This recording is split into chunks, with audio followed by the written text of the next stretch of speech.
song that I wrote for my mother when I was younger, when I didn't understand why she was gone or where she was and why she never came back. So I hope that you enjoy it. I never recorded this song, but I do perform it from time to time, and it's very special to me. So here I go.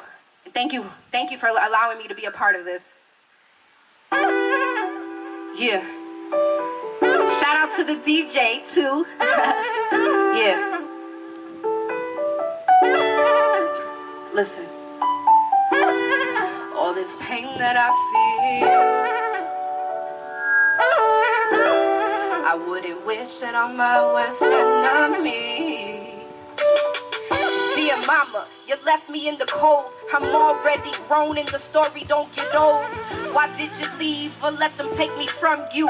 You let addiction take your kids and your life too. Yeah. So how'd you feel about your performance today? That's how I feel.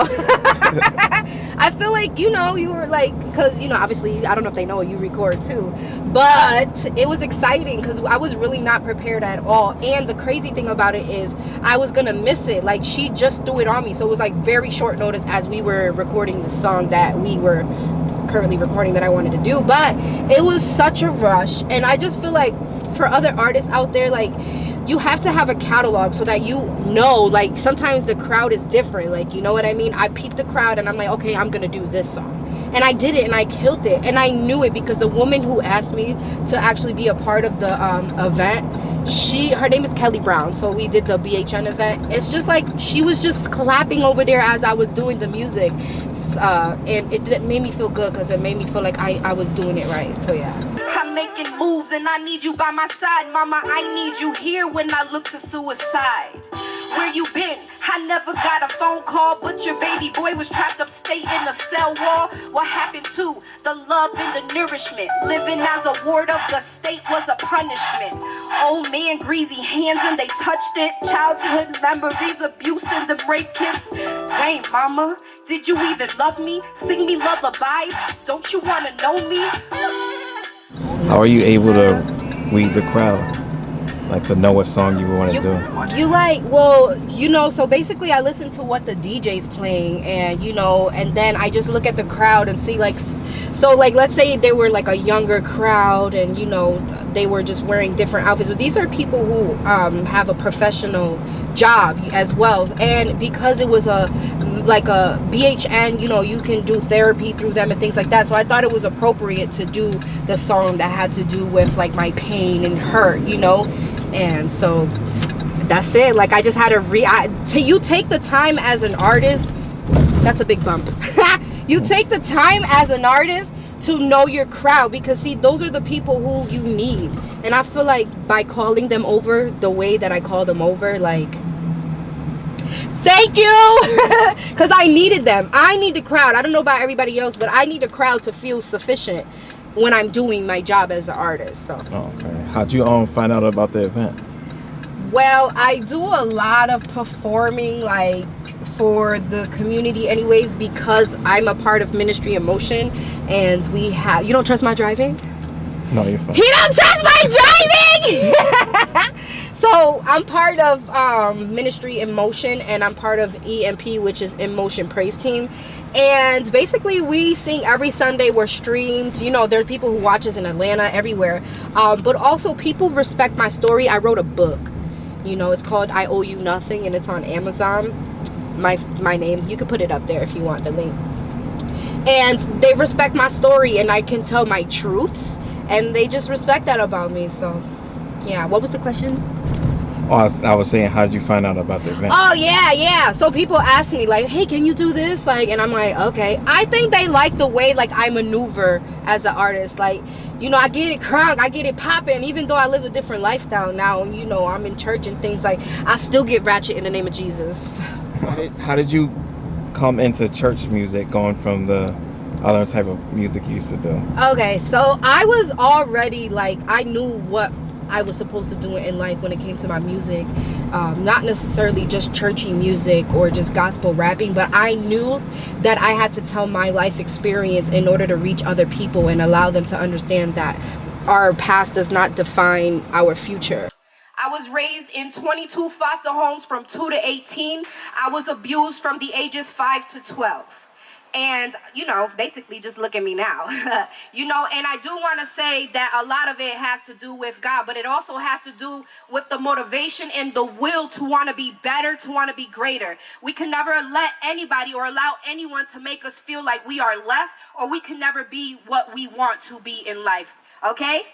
So, it wasn't really hard to come back over. I will tell you though, the music that I was involved in, it had like a connection towards what I was doing in my life, like being in the streets and, you know, not doing, you know, being an illegal pharmaceutical and things like that. So to me, it's like, I want to be a role model. I am a role model, and especially in my profession right now as a mentor, I cannot be rapping about certain things or showing kids something that is not supposed to be glorified, period. You know what I'm saying? So it wasn't really hard, you know. Anyways, warning signs from God are real. Let me just tell you, that's one of the big reasons. So yeah, the wrath is crazy. What would you say was one of the warning signs you got from God? Destruction. A lot of people don't know this, but this year in, I think it was March, I was shot at 15 times in my sleep, right through my room and things. I know that it was organized. Definitely not because of anything I did or was involved in. I do have a brother who lives a different lifestyle, and they were trying to find him, and because they couldn't, they came at me. So I feel like that was a big warning sign, like, you know, get it together. You're playing games. You're in church, but you still got one foot outside of church, and that's not cool, you know. So yeah, that 15 shots, 9mm, that'll do it. So were you afraid for your life? Honestly, I think what happened, like, when I heard, I didn't even really hear the shots. There was a couple by my head, fragments were in my hair and things. I think what happened that freaked me out was the fact that there was a bullet right where my baby's head was standing in the crib, and my shade was open, like the curtain, so I didn't know if the person was done shooting. So I didn't want to get shot on my way to go save my baby and then bleed out, and then something happened to my baby and I wouldn't be able to get her out of harm's way.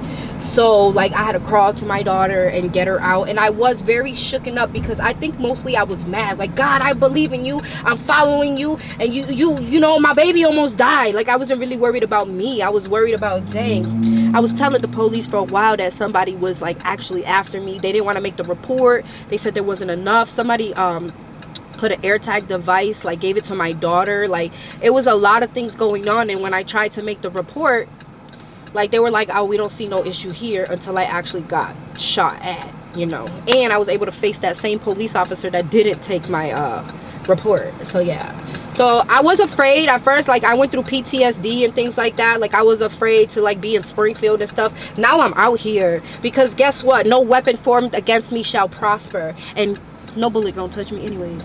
So I'm here to tell y'all, many times when I was that little girl, trapped in those rooms, trapped in the basement, where my foster mother was making me eat my own throw up, I knew that those bad things were happening for a reason. You want to know why? Because see, sometimes God puts us through things because we're strong, and he wants us to take other people out of their darkness who are not as strong as us. And that's why we are here together today. It is no coincidence, and we all have to be a part of making the world better, and it starts with our youth, because they are the generation. Thank you. That was an awesome performance. Thank you. I needed to hear that.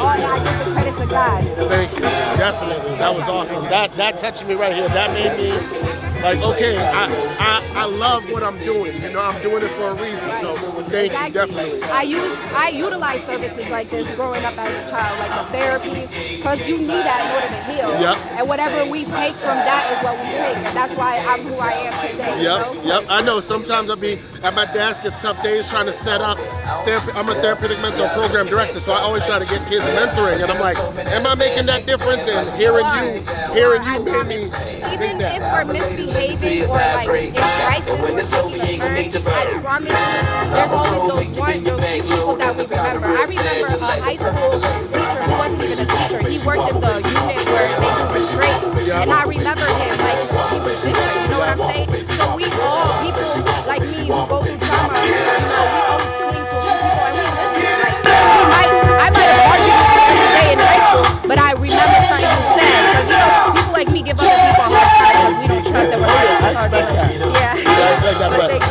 you again. No doubt.